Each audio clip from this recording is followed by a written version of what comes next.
Assalamualaikum, hai. Okey, hari ni video kali ni aku nak kongsikan, aku nak cerita tentang seseorang yang aku sangat sayang, seseorang yang aku hormat dan seseorang yang aku jadikan idola dalam hidup aku, dan yang paling penting seseorang yang aku sangat sayang dan sangat rindu. Orang tu adalah Umi. Okey. Sebelum aku cakap lebih-lebih lagi, aku nak minta maaf dulu sebab mungkin korang akan terdengar bunyi cengkerik, bunyi katak, bunyi kunang-kunang, bunyi kunang-kunang ada bunyi ke? Bunyi hujan ke, sebab suasana rumah aku ni suasana kampung. So memang akan ada bunyi-bunyi tu. Tak kira waktu siang, waktu malam. Siangnya dia akan bunyi riang-riang, satu sejenis serangga yang namanya riang-riang. Waktu malam pula dia akan bunyi cengkerik, macam-macam bunyi. So aku minta maaf kalau background music tu mengganggu korang, tapi yang penting korang kena dengar apa yang aku cakap, okay? So aku punya video kali ni memang nak ceritakan, nak kongsi berkaitan dengan arwah umi aku. Sebab aku nak buat video ni ya pada tarikh yang sama, 21 September umi dah pergi meninggalkan kita orang. Dan it's been a year. So kepada adik-beradikku, kepada keluarga dan kepada kenalan yang mengenali Umi, mungkin kita akan sedikit sentimental. Ya, aku pun dah sentimental sekarang ni. Daripada start idea ni keluar sampai nak tekan video ni sampai sekarang, ya aku agak sentimental untuk menceritakan, untuk berkongsi cerita kepada semua.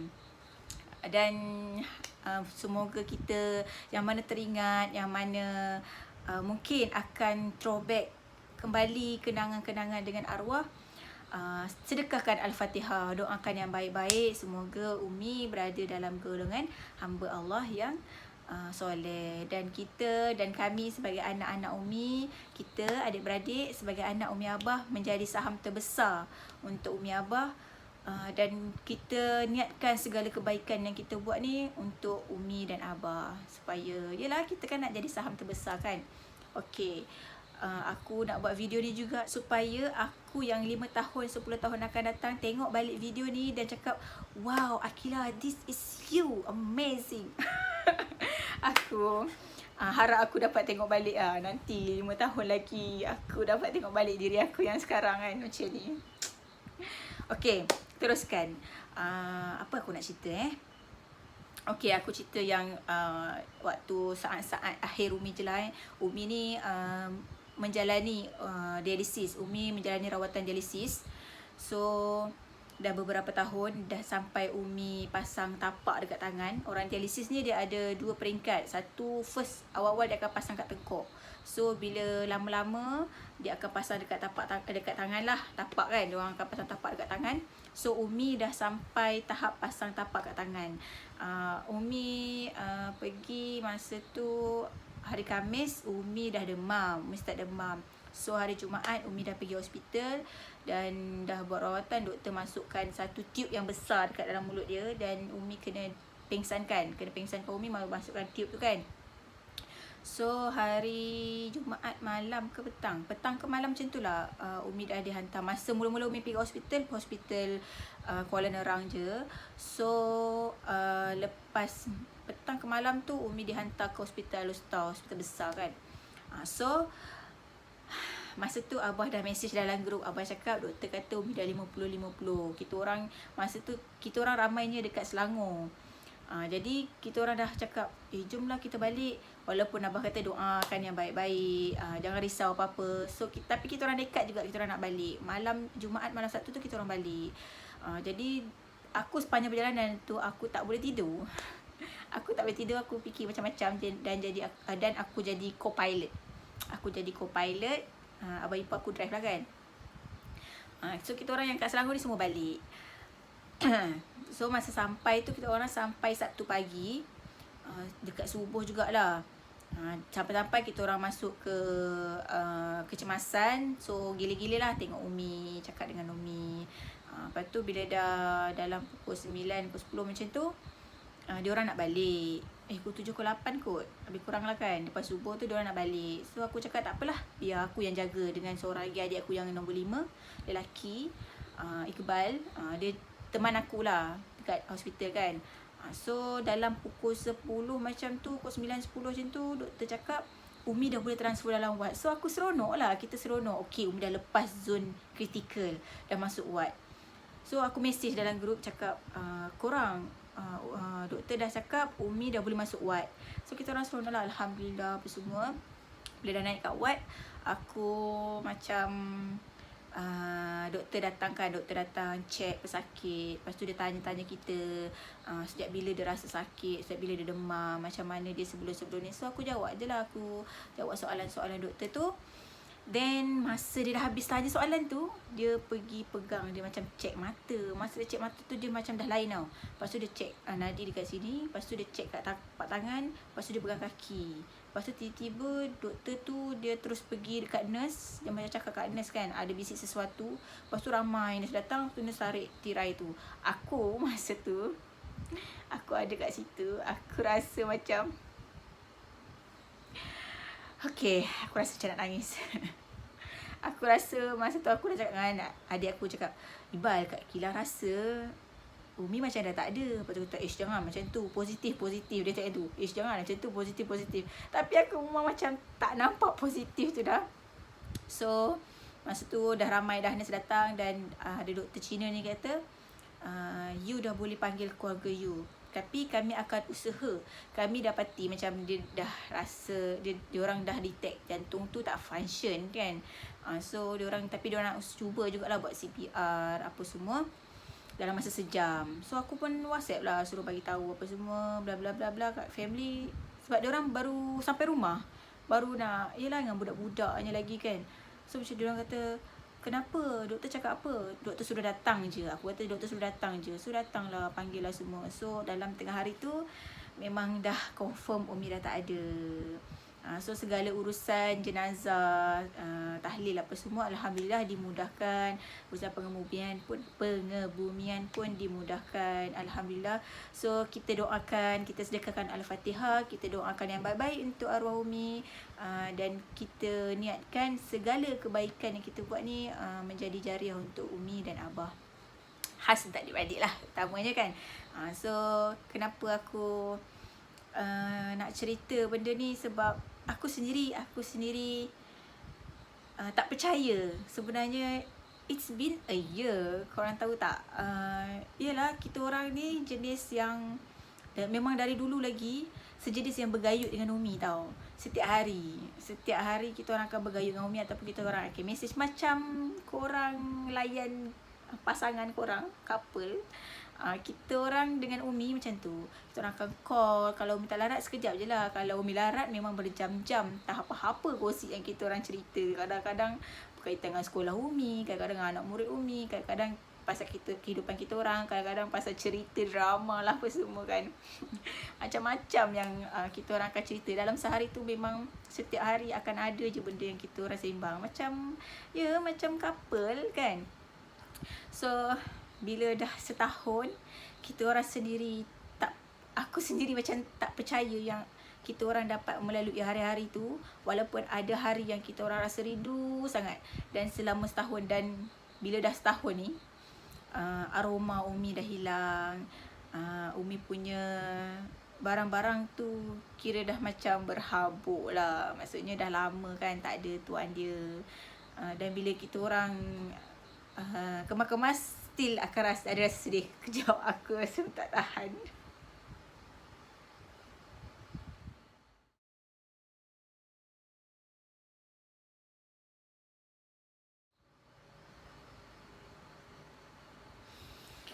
Okay, sambung.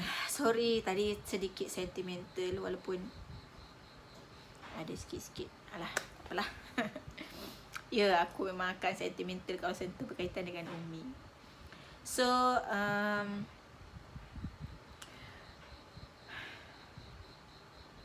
aku sangat rindu dengan Umi, sebab ya, Umi adalah orang yang sangat pandai memujuk. Okay, aku teringat satu benda yang berlaku. Aku kahwin awal pada kakak aku. So masa kakak aku bersalin, anak dia tu, masa dia dalam pantang lah, aku yang jaga dia. Sebab masa tu Umi dah start dialisis, Umi dah tak larat. So aku fully jaga dia. So ada satu hari tu, aku keluar. Yelah, jaga orang pantang ni kan 24 jam. So dia dah kira macam dah nak habis pantang dah masa tu. So ada satu hari tu aku keluar. So bila keluar, aku balik lambat. So kakak aku dia macam marah lah. Dia marah, dia kata, kau tu jaga aku pantang, kau balik lambat-lambat pula. Anak aku tak mandi lagi petang apa semua bla bla bla kan. Lepas tu, masa tu aku terasa dengan dia, dengan apa yang dia cakap. So aku merajuk, aku tak cakap dengan dia. Aku tak pegang langsung Dimok. Dimok tu anak dia, anak saudara aku. Nama dia Aidan, tapi aku panggilan manja yang aku bagi kat dia adalah Dimok. So aku memang tak pegang langsung Dimok. Aku tak cakap langsung dengan kakak aku. Lepas tu aku masuk dalam bilik adik aku cakap dengan adik aku, kata, Liot, Kak Ikelah rindu lah kat Dimok. Macam tu, aku cakap macam tu je. Tapi masa tu nada aku memang sedih. Cuma aku tak nangis. Tiba-tiba Umi datang, Umi bawa Dimok. Baby kan, Umi bawa Dimok, Umi letak dekat aku, terus aku nangis. Masa tu aku terus nangis, aku dah tak rasa apa-apa.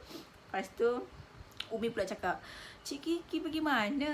Dimok belum mandi lagi ni. Dimok rindu tak dengar suara Cik Kiki lagi. Ya Allah, masa tu aku terus memang aku nangis-nangis. Sebab aku rasa itu macam anak aku. Lepas tu kakak aku pun datang pun nangis, dia pukul-pukul aku. Gila ni, kenapa macam ni? Kenapa macam ni? Lain kali datang minta maaf lah. So, situasi tu, benda tu dapat diselesaikan sebab Umi bawa Dimok. Kalau Umi tak bawa, kita orang memang masing-masing akan buat tak tahu. Ataupun mungkin lepas tu akan okey. Cuma kita orang takkan cakap pasal benda yang dah jadi tu. Biasalah, muda kan, masing-masing ego nak minta maaf, nak cakap balik, nak selesaikan masalah masa tu. So nasib baik dan Alhamdulillah Umi ada. So itulah kenangan yang paling aku rindu. Dan aku sangat suka dengan cara Umi handle anak-anak, Umi pujuk anak-anak. Contoh kalau macam kita orang ada apa-apa masalah ataupun ada benda yang kita orang fikir, kita orang nak jalan penyelesaian. So kita orang akan cerita tau, Umi ni macam mana, apa yang kita orang ceritalah apa yang berlaku semua-semua. Umi diam je. Umi akan Umi akan macam tu je. Then kita orang sendiri fikir, tapi kan kalau benda macam ni berlaku, kita patutnya buat macam ni kan? Ke kita patut buat macam ni? Lepas tu kita macam fikir sendiri, kita macam tanya benda tu, kita jawab sendiri. Lepas tu Umi akan cakap, tu dah ada jawapan. Faham tak? Maksudnya dia memang menjadi pendengar yang sangat baik. Kadang-kadang kalau macam kita lost sangat pun, dia akan baru bagi pendapat. Kalau tak, dia akan diam dan kita sendiri akan jumpa jawapan tu. Faham tak? So for me, untuk aku sendiri, aku memang sangat rindu dengan arwah Umi. Dan aku masih belum jumpa mak yang dapat menggantikan tempat Umi. Dan memang takkan sama. Dan macam itulah. So untuk korang yang masih ada ibu, masih ada ayah, hormatlah diorang. Walaupun diorang tu kadang-kadang ada benda yang diorang buat yang menyakitkan hati korang dan korang tak berkenan. Kalau korang mampu nak tegur. Kalau tak, korang ikut. Selagi benda tu tak dilarang oleh Allah, selagi benda tu berada dalam jalan yang betul, korang follow je. Tapi kalau benda tu efek pada masa depan korang, ataupun benda tu yang korang sendiri tak dapat terima,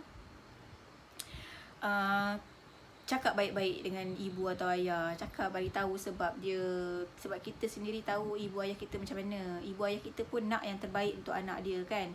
So yalah, kalau ada apa-apa, hormatlah diorang, sayang diorang sepenuh hati. Selagi ibu ada kat dunia, doa tanpa hijab, minta lah. Hormatlah diorang, sayanglah diorang, bagilah perhatian, jaga tanggungjawab.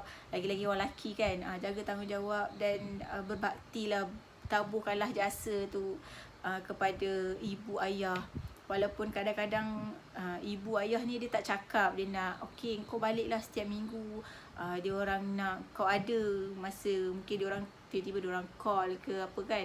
Dia orang nak korang ada tapi dia orang tak cakap. Tapi kita sebagai anak kena faham apa yang ibu ayah nak. Sebab satu hari nanti ataupun sekarang kita dah ada anak. So nanti bila dia orang dah besar pun kita akan mengalami situasi yang sama. Anak kita akan belajar jauh, anak kita akan kerja, anak kita akan kahwin. So macam mana kita nak anak kita treat kita, kita kena treat mak ayah tu macam tu. kan, supaya anak-anak nampak. Oh, dia kata okey dulu mak aku, ayah aku ajar aku macam diorang layan nenek ngatuk macam ni. So diorang pun boleh, benda tu diorang dah biasa dan diorang akan buat daripada ibu ayah diorang, pada kita lah kan. So ya macam tu lah. Untung korang yang masih ada ibu, yang masih ada syurga kat dunia, yang masih ada doa tanpa hijab. Buat yang tak ada ibu, doakan sentiasa, doakan yang baik-baik, sentiasa sedekahkan Al-Fatihah, sentiasa buat benda yang baik supaya apa yang kita buat tu menjadi jariah untuk ibu ayah kita juga kan. Dan ya memang kita orang sangat rindu dengan rindu yang tak ada ubat. Bertuah korang yang masih ada orang tua kat dunia ni, kalau rindu korang boleh call, korang boleh balik, korang boleh minta nasihat, korang boleh minta pendapat. Benda yang paling aku rindu adalah bila Umi letak tangan atas kepala dan Umi doa. Benda tu paling aku rindu. Okay, aku nak nangis lagi. Sabar kejap. Okay, dan habis dah. So, ending video ni aku akan letak satu video yang aku edit lain. Dan macam biasa aku akan gunakan background music shade dari Terbiasa Tetap tu. So ya, rindu kita orang ni, bukan kita orang yang tak ada mak ayah ni, yang tak ada mak ataupun tak ada ayah ataupun tak ada mak ayah, bukannya kita orang tak terima kenyataan, tapi hati ini hanya rindu kan. Supaya rindu kita ni adalah rindu yang menguatkan kita, rindunya adalah rindu yang menjadikan kita orang yang lebih baik.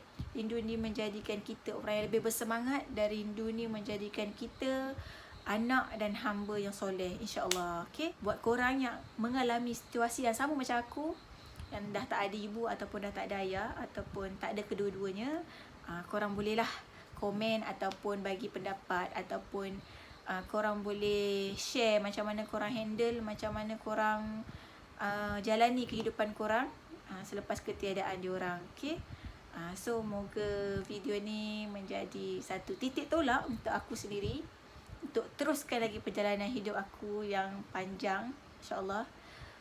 Moga dengan pemergian orang yang kita sayang ni bukan melemahkan kita, tapi lebih menguatkan kita. Sebab rindu pada orang yang dah tak ada ni takkan berbalas. Hanya Allah je yang tahu rasa rindu tu. Kalau untuk orang yang hidup, kita masih boleh call, kita boleh SMS, kita boleh WhatsApp, kita boleh jumpa dia. Walau macam mana pun kita akan usaha jumpa dia kan. Kita akan doakan dia. Tapi pada orang yang dah tak ada ni, kita hanya mampu ziarah kubur dia, kita hanya mampu doakan dia, dan kita hanya mampu raikan keluarga dia sahaja. Jadi doakan yang baik-baik untuk kami anak-anak Umi, dan aku doakan yang baik-baik untuk korang juga. Dan semoga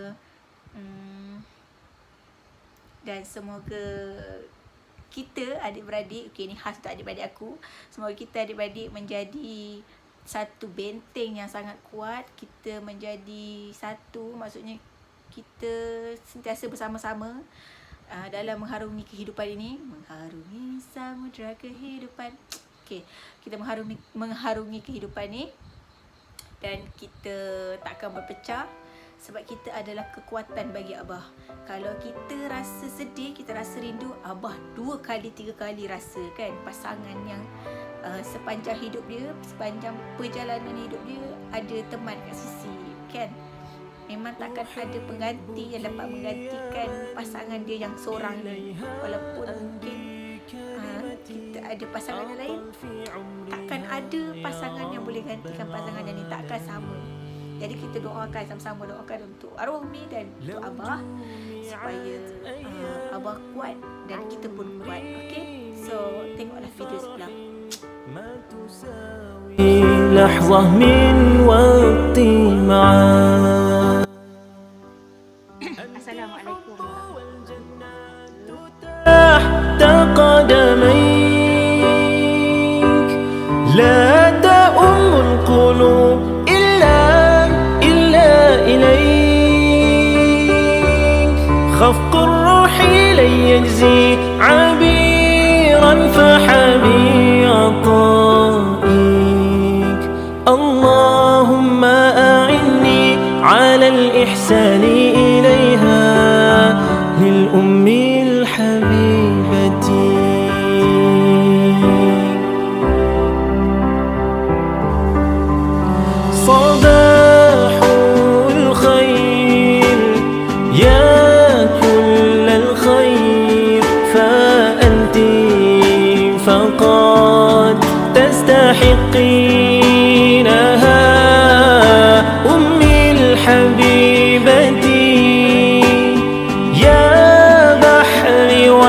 الشمس أنا أحتاجك دوما يا